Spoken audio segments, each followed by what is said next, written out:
आप जीवों का हत्या करके देवी देवता को स्थान पे चढ़ाते हो, कितना बड़ा अपराध कर रहे हो। कोई अपने बच्चे का बलि देना चाहता है क्या?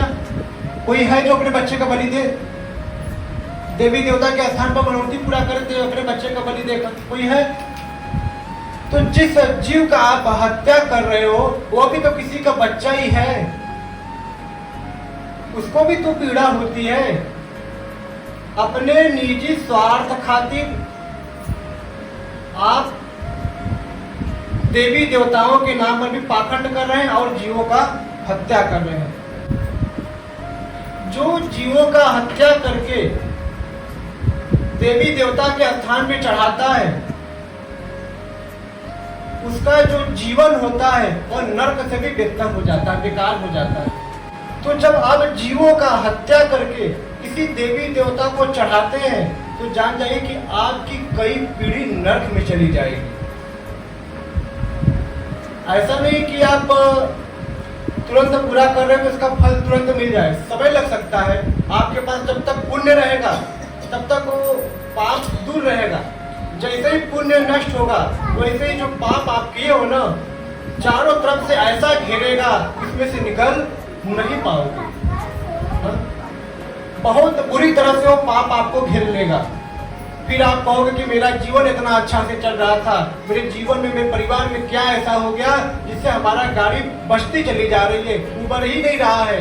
तो आप तमाम लोगों के पास जाते हो, कुंडलियां दिखाते हो, अपना हाथ दिखाते हो कि क्या हो गया हमारे घर को, क्या हो गया हमको, सब लोग घर में बीमार हो रहे हैं, घर में तमाम प्रकार की परेशानियां आ रही है। ये सब परेशानियां आ कहाँ से रही है? ये सब हमारे कर्मों से आ रही है। इसलिए कभी भी आप कभी मन में अपने सोचे भी नहीं कि मैं इस देवी देवता को जीव को चढ़ाने के लिए मांग दूं, मेरा ये मन्नत पूरा हो जाए। ऐसा कभी नहीं होता किसी का मन्नत किसी जीव का हत्या करके पूरा हो जाए। हमारे संत महात्मा, हमारा शास्त्र ग्रंथ बराबर सबको चेताता है कि जीवों पर दया करो, जीवों पर हमेशा दया करना चाहिए। देखिए सबसे बड़ा सेवा है जीव सेवा। जब हम जीवों पर दया करते हैं ना, ये सबसे बड़ा भक्ति है। आप भगवान का नाम लो या ना लो, लेकिन जीवों पर दया करेंगे ना, भगवान ऐसे ही आपके ऊपर कृपा बरसाते रहेंगे। सच्चाई बता रहा हूं आपको। जब आपका मन पवित्र होगा, जीवों के प्रति दया होगी, तो हर जीव में तो परमात्मा ही है, तो परमात्मा आपके घर में हमेशा बरकत करेगा। इसलिए कभी भी जीवों का हत्या नहीं करना चाहिए। पहले की अपेक्षा अब लोग कितने परेशान रहते हैं। आसुरी प्रवृत्ति जो है, ये जो भूत पिशाच है, अब धीरे धीरे हर घर के तरफ बढ़ रहे हैं, बहुत तेजी से बढ़ रहे हैं। वह देख रहे हैं किसके घर में दरिद्रता है, तुरंत अटैक कर देते हैं उस घर में। ये भूत प्रेत कभी कभी उत्तीर्ण नहीं होते हैं, आपके शरीर में प्रवेश कर आपके घर में तांडव मचवाते हैं। तो जान जाओ कि हमारे घर में कोई नकारात्मक ऊर्जा प्रवेश कर चुकी है। यह लक्षण है। बार बार कोई व्यक्ति या लड़का कोई भी हो चिड़चिड़ापन में रहता हो, डिस्टर्ब रहता हो, हमेशा बात बात में गुस्सा आता है उसको, तो जान जाइए उसके अंदर कोई नकारात्मक ऊर्जा है जो उसको डिस्टर्ब कर रही है।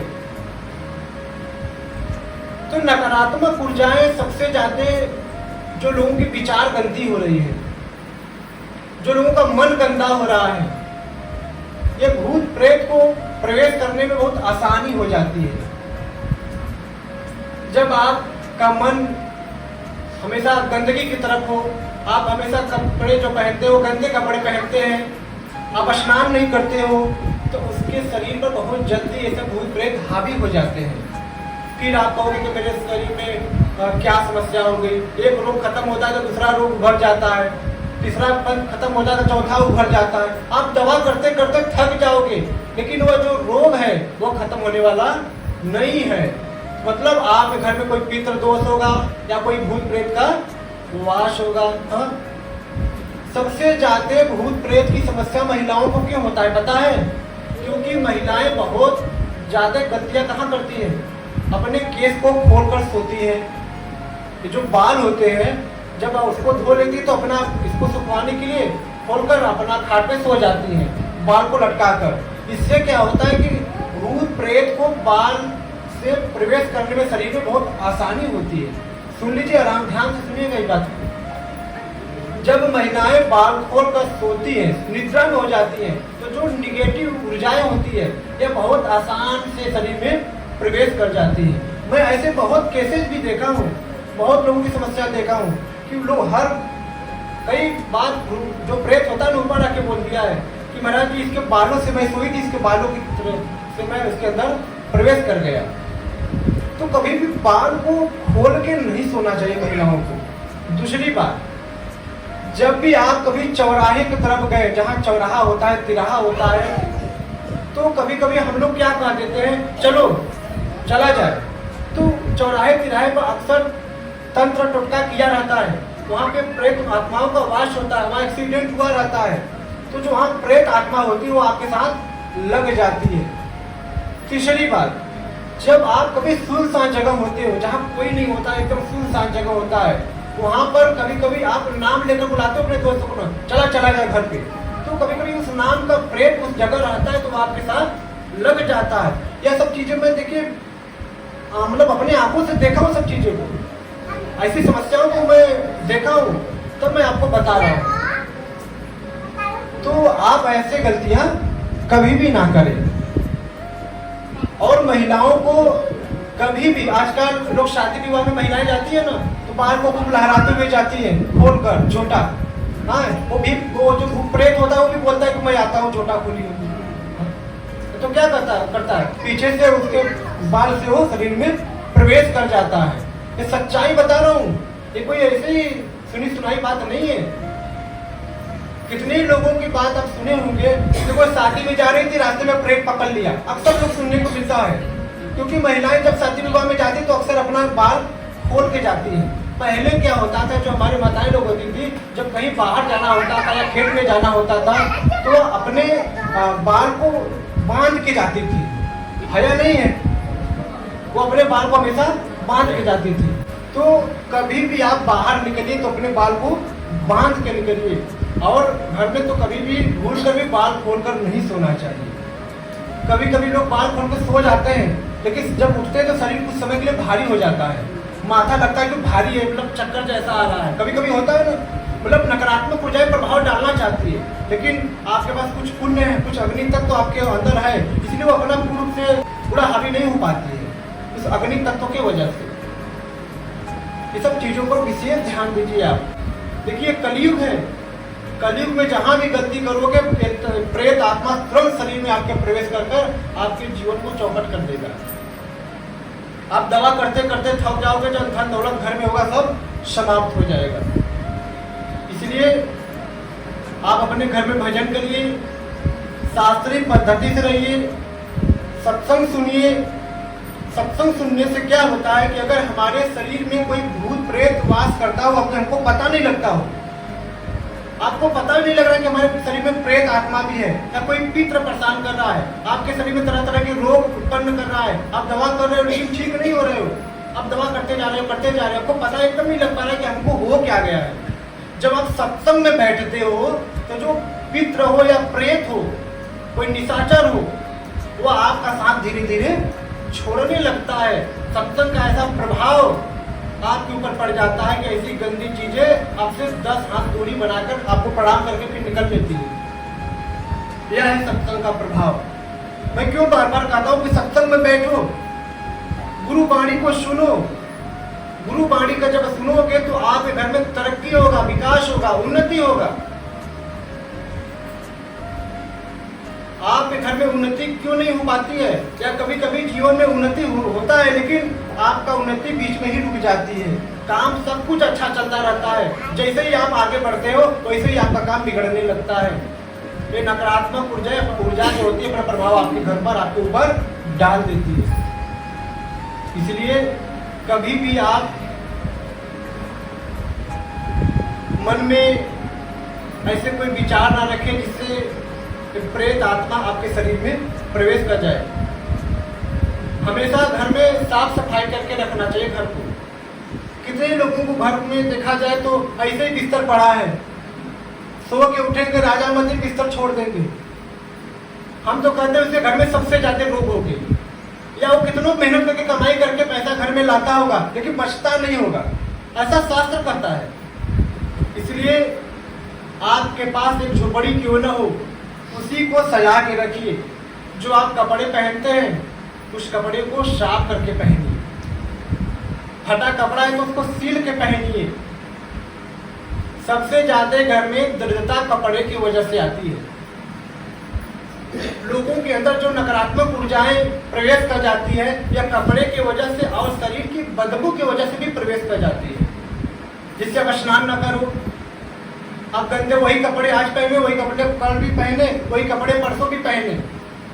जब वो मैल होगी, कपड़ा गंदा होगा तो गंदी चीजें गंदी जगह जाती है ना, तो फिर आपके शरीर को क्या करती है, डिस्टर्ब कर देती है, परेशान करती है।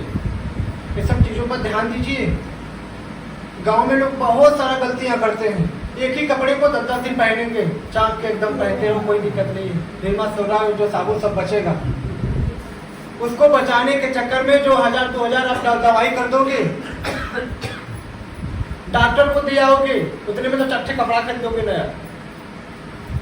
इसलिए कपड़े को हमेशा साफ करके पहनना चाहिए। आज जो कपड़ा पहना उसको कल मत पहनो, उसको साफ कर दो फिर उसको पहनो। आपका मन हमेशा अच्छा रहेगा। और हर घर में पूजा पाठ आरती ध्यान होना चाहिए। जिस घर में भगवान का नाम नहीं जपा जाता है, अक्सर उस घर में परेशानियों से पीड़ित रहते हैं लोग। कितनों धन व्यवस्थाएं बना लेंगे, लेकिन आप देखिएगा उनके घर में किसी न किसी प्रकार से इतनी ज्यादा परेशानियां होगी कि वो परेशान रहेंगे, दिन भर हॉस्पिटल का ही चक्कर लगाते रहेंगे। इसलिए भजन करोगे तो तरक्की करोगे, आगे बढ़ोगे, घर में आपके शांति रहेगी, पितृ भी आपका कुछ नहीं बिगाड़ पाएगा। पितृ दोष अगर घर में लग जाए तो घर की स्थिति खराब कर देती है। इसलिए मैं कई बार पितृदोष के बारे में बहुत सारा उपाय बताया, भूत प्रेत से बचने का उपाय बताया, ताकि आप इस समस्याओं से घर बैठे उपाय करके आप ठीक हो जाओ। आपको किसी आंतरिक तांत्रिक के पास जाने की आवश्यकता न पड़े। आप जो आपका धन है आपके कार्यों में लगे, धर्म कर्म में लगे हुआ। आप फिजूल जगह जब अपना धन लगाते हो तो आपका जो धन होता है ना उसमें छूत लग जाता है, लोग कहते हैं दरिद्रता लग जाती है। जिस चीज में दरिद्रता लग जाती है तो घर को ही चौपट कर देता है दरिद्रता। इसलिए कभी भी किसी गलत व्यक्ति को धन नहीं देना चाहिए।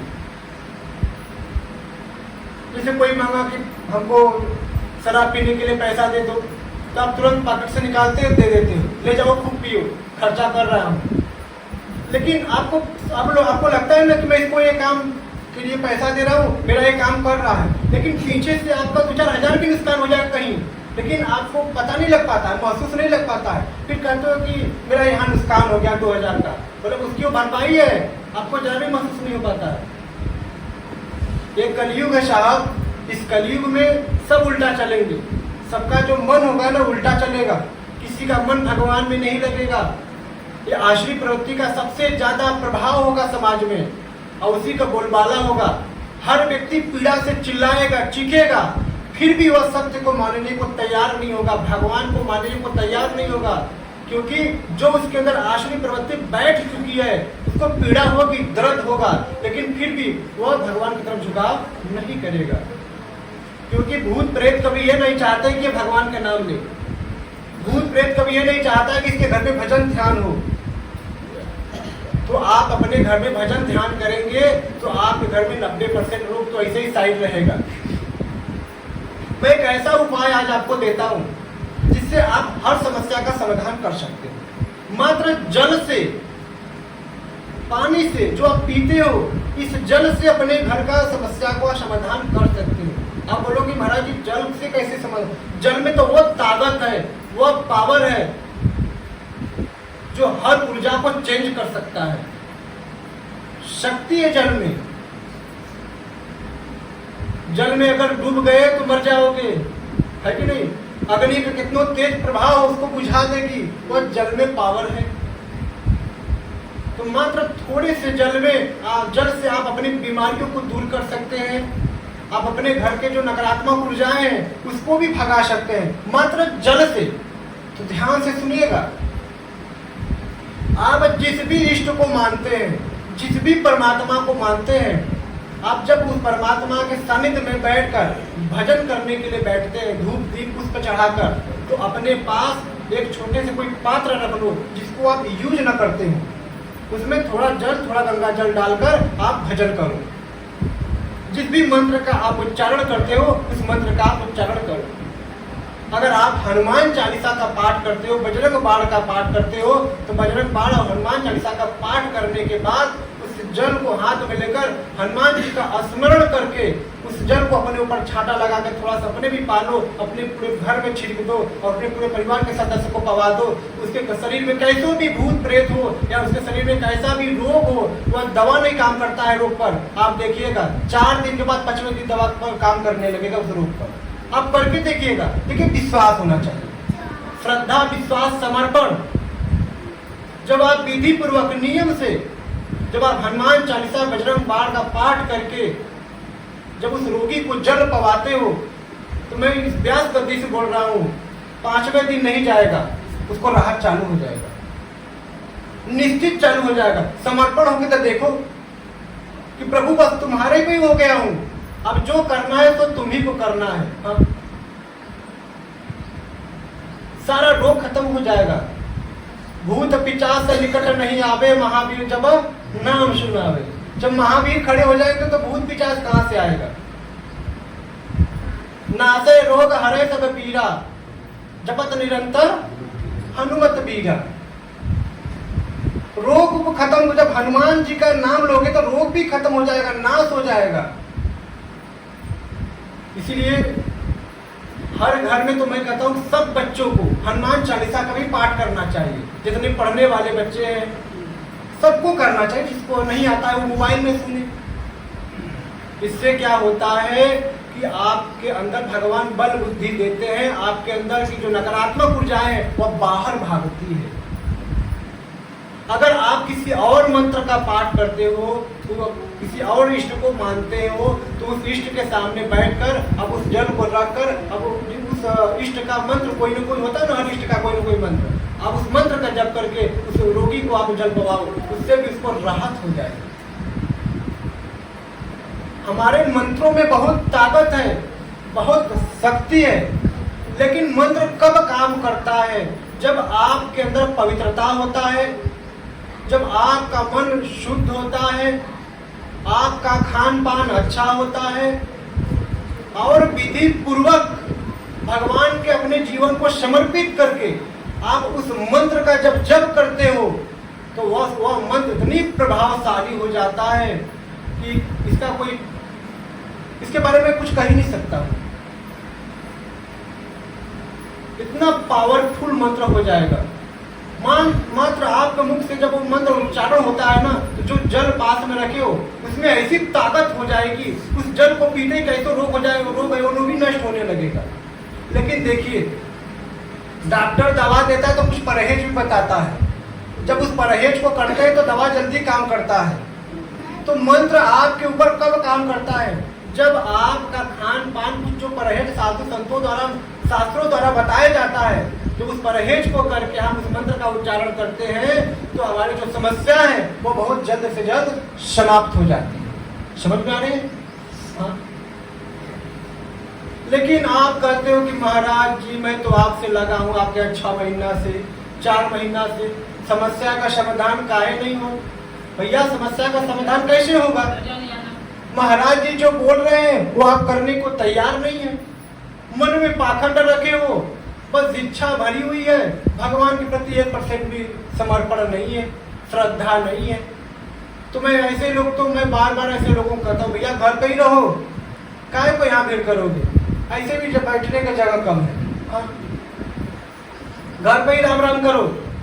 हाँ, गुरु जी को घर से प्रणाम कर लिया करो। जब मन लगा ही नहीं रहा है आपका तो फिर आके क्या करोगे, है कि नहीं? देखो गुरु बाणी महत्व रखता है। गुरु को मानो मत मानो कोई बात नहीं है, लेकिन जो गुरु बाणी है इसको मानो, बदल जाएगा जीवन, जीवन में आनंद आ जाएगा जब गुरु बाणी पर चलोगे तब। आप भोजन करते हो लेकिन भजन नहीं करते हो, तो भैया भोजन से तो शरीर बलवान होगा, लेकिन आत्मा को बलवान कैसे करोगे? भजन से करोगे ना। भजन से आत्मा का पोषण होता है, भोजन से शरीर का। अब दोनों जरूरी है या नहीं जरूरी है? मात्र चाम के आपको भोजन ही कराओ, पानी न दो तो कैसा लगेगा? है?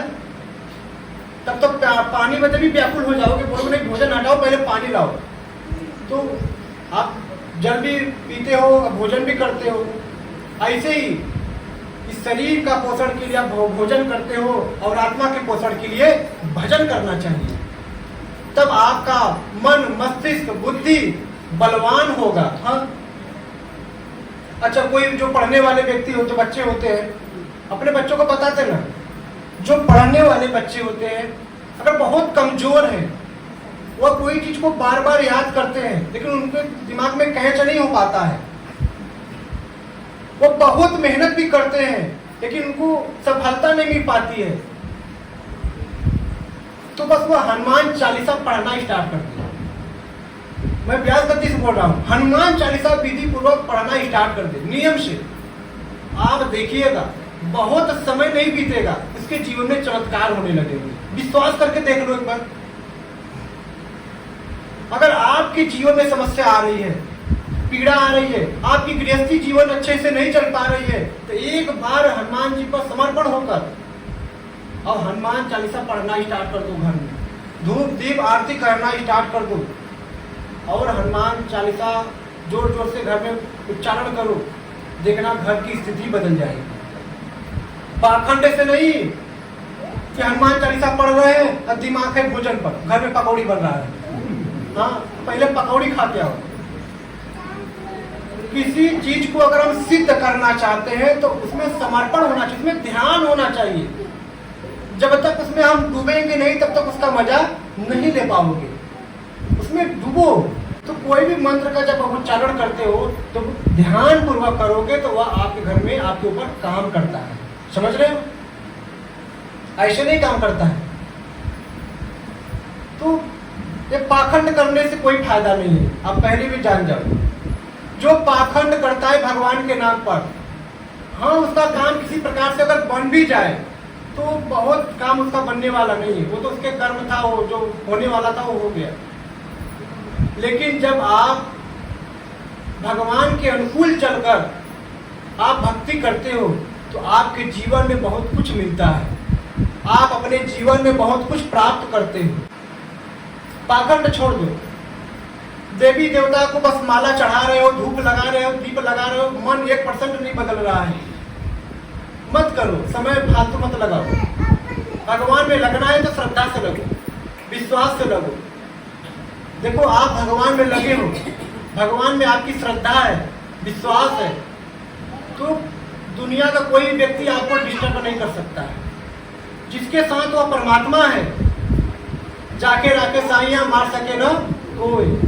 जब वो परमात्मा आपके साथ है तो आपका कोई बाल भी बाता नहीं कर सकता है। तो उस परमात्मा को पकड़ो जो जन्म जन्म तक आपके साथ रहे, जो जन्म मरण से आपको तार दे, जो आपके पापों को नष्ट कर दे, जो आपके समस्याओं को काट दे, जो आपके मनोकामना को पूर्ण कर दे। उस परमात्मा के प्रति समर्पण हो जाओ, देखो जीवन में कितना बदलाव आता है। मैं क्यों कहता हूँ बार बार कि जिसकी श्रद्धा है कि सत्संग में बैठना चाहिए, हमको सत्संग सुनना चाहिए, तो घर में लाख काम हो छोड़कर आप सत्संग में बैठो। सत्संग सुनने का जो सौभाग्य होता है बार बार नहीं मिलता है। जिसके ऊपर परमात्मा की कृपा होती है वही सत्संग में बैठता है, वही सत्संग सुनता है। आप कितनों परेशान हो, कितनों तकलीफ में हो, जब आप किसी न किसी माध्यम से आश्रम में आकर सत्संग सुन लिए, मतलब भले से आपको समस्या है लेकिन भगवान की आप पर कृपा हुई है तभी आप सत्संग में बैठे हो। तभी आप साधु संतों के सानिध्य में आकर बैठकर सत्संग सुन रहे हो, मतलब आपके ऊपर भगवान की नजर है। नहीं तो कितने लोग चाहकर भी आश्रम में नहीं आ पाते हैं, साधु संतों के सानिध्य में नहीं बैठ पाते हैं, वह चाहते हैं लेकिन उनके ऊपर भगवान की कृपा हो ही नहीं रहा है। बिनु सत्संग विवेक ना हुई, राम कृपा बिनु सुलभ न सोई। बिना सत्संग का आपके अंदर विवेक कभी नहीं होगा। जब से प्रभु की कृपा नहीं होता तब से सत्संग भी मिलता नहीं है। या रामचरितमानस में लिखा हुआ। तो सत्संग की तो जितनी बखान किया जाए उतना ही कम है। सत्संग की महिमा तो बहुत अद्भुत है, लेकिन मनुष्य जो है ना इच्छाओं में डूबा हुआ है कि हमारी इच्छा यहाँ नहीं पूरी हो रही है, मैं महाराज जी के गया, लगता है यहाँ नहीं हो रहा, कहीं और चलूं। देखिए ईश्वर तो एक ही है, ये मान लो इतना। दुनिया में कहीं भी जाओगे उसी ईश्वर की बातें बताई जाती है। कहीं भी जाओ बस ईश्वर पर भरोसा करो। मैं तो कहता हूँ गुरु पर भरोसा हो या ना हो, लेकिन ईश्वर पर जरूर भरोसा होना चाहिए। गुरु वाणी पर भरोसा होना चाहिए। बस हमारी बात मानो ना मानो, लेकिन गुरु वाणी जो बोला जा रहा है इस बात को मानो। जो ग्रंथ में लिखा हुआ है वही बातें तो साधु संत अपने मुखार बिंदु से बोलते हैं। क्या कोई मैं अपने मनमान से तो नहीं बोल रहा हूँ कि जो आया इसे बक दिया। जो शास्त्रों में लिखा हुआ है, जो हमारे ऋषि मुनियों ने हजारों वर्ष पहले ग्रंथों में लिख दिया है, उस ग्रंथों की बात आपको बताई जाती है। क्योंकि आप तो उस ग्रंथ को पढ़ते नहीं हो, आप तो हर ग्रंथ पढ़ नहीं पाओगे। कि जब आप सत्संग में बैठोगे तब आप ग्रंथों की बातें सुनने को मिलेगी। हम सत्संग में बैठोगे तो आपके जीवन में आनंद आएगा। सत्संग में बैठोगे तो आपके अंदर विवेक आएगा, समझने और सोचने की क्षमता आपके अंदर होगी, आपके अंदर सहनशीलता आएगा, आपके अंदर देव शक्ति आएगी। और आसुरी शक्ति जो आपके अंदर जगह बना के बैठी थी वह जगह खाली करवा दिया जाएगा। वह खाली कैसे होगा? जब आपके अंदर देव शक्ति प्रवेश करेगी तो आसुरी शक्ति को इतनी ताकत नहीं कि वो जगह बना के वहां पर बैठे। समझ रहे? तो हर व्यक्ति के अंदर देखा जा रहा है कि दिन के दिन आसुरी प्रवृत्ति बढ़ता जा रहा है उनके अंदर। उनका मन बुरे ख्यालात में ही पड़ता चला जा रहा है।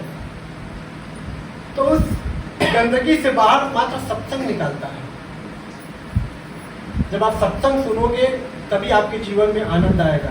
देखिए हम लोग इच्छाओं में रहेंगे कि मेरा ये काम हो जाए, मेरा वो काम हो जाए, तो मात्र इच्छा को पकड़े रहोगे ना तो जीवन में यह काम कभी खत्म नहीं होने वाला है। माया मरी न मन मरा, मर मर गया शरीर, आशा तेषा न मरा कह गए दास कबीर। ये मन और माया ये कभी मरने वाला नहीं। शरीर कई बार मरेगा, कई बार जन्मेगा, लेकिन मन और माया कभी मरने वाला नहीं। जब हमारे घर में कोई बुजुर्ग व्यक्ति खाट पर भी बैठे रहते हैं तो कुछ न कुछ हमेशा फरमाते रहते हैं, ये काम नहीं हुआ, वो काम नहीं हुआ, ऐसे नहीं हुआ, वैसे नहीं हुआ। उनकी माया मरी नहीं है, वह वैसे ही मजबूत है, वह वैसे ही जवान है उनकी माया। तो भैया इच्छा कभी खत्म नहीं होती है, इच्छाएं तो जागृत होती रहती है। बस प्रभु को पकड़े रहो, परमात्मा का भजन करते रहो, आप प्रभु में ही अपने जीवन को समर्पित कर दो। प्रभु जाहि विधि रखे राम ताहि विधि रहिए, जैसे रखवा वैसे रहा। दुख देवा तब दुख में झेलब, सुख देवा तब फिर भी ठीक रहे, दुख देवा तब वो ठीक रहे। प्रभु तुम्हारा हाथ में दोनों है। अब कौन सा कर्म बिगड़ा हमको तो नहीं पता, जानबूझ के तो मैं कोई ऐसा गलती नहीं किया, अब पता नहीं किस गलती का भुगतान भोग रहा हूँ प्रभु, लेकिन ये तो आपको पता है। जो भी भोग रहा हूँ प्रभु ये सब आप ही का दिया हुआ है, अब जैसे रखेंगे वैसे रहूंगा। प्रभु हमारे इतने दयालु होते हैं ना, इतने दयालु हैं कि तत्काल आपकी जो पीड़ा है उस पीड़ा से राहत हो जाएगी। आपको इतनी बड़ी कृपा बरसा देते हैं आपको। कभी प्रभु के सामने रोते हो? नहीं रोते हो। अब कहते हैं जब पड़ोसी के सामने बिलक बिलक रो तो मार पूरी गांव को जुटा लोगे रो रो कर कि हमारे घर में समस्या हो गई है, हाँ हमारा पति ने ऐसा बोल दिया है, पूरे गांव को बटोर लोगे। लेकिन कभी प्रभु के सामने निस्वार्थ भाव से रो के देखो। जितना हम समाज के लिए रोते उतना हम भगवान के लिए रोए तो हमारी सारी समस्याएं खत्म कर देंगे। भगवान जो समाज में समस्याएं आपकी बनी हुई है, ये सब समस्याओं से आप बाहर हो जाओगे। भगवान के लिए रोइए, अगर आपको कुछ कहना है तो भगवान के सामने बैठकर रो रो के कहिए, देखो भगवान आपकी समस्या सुनेंगे। आपको भगवान में भरोसा तो है नहीं, बस कोई पड़ोसी मिल गया आपके मन का, मात्र उसी को बैठकर बात पूरी बातें कहानी सुनाना स्टार्ट कर दोगे। भैया कहानी सुनाना है तो भगवान को सुनाओ, भगवान आपकी समस्या को दूर करेंगे। समझ रहे? समाज तो आपके समस्याओं को सुनकर वो मजाक बनाएगा, इसलिए कुछ कहना है तो किससे कहो?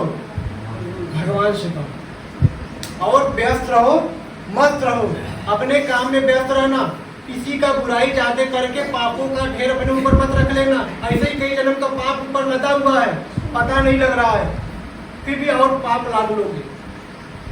समझ रहे हैं आप लोग? तो किसी का बुराई नहीं करना चाहिए। देखो हमारा एक ही सिद्धांत है, व्यस्त रहो, मस्त रहो, हमेशा अपने काम में व्यस्त रहना चाहिए और मस्त रहना चाहिए। कौन क्या कर रहा है इस पर बहुत ज्यादा ध्यान नहीं देना चाहिए, हम क्या कर रहा है इस पर ध्यान देना चाहिए। ठीक है? हाँ। और सत्संग में तो सबको बैठना चाहिए, सत्संग सबको सुनना चाहिए। जो सत्संग से विमुख है उसका जीवन पशु जैसा है, क्या ख्याल रखिएगा।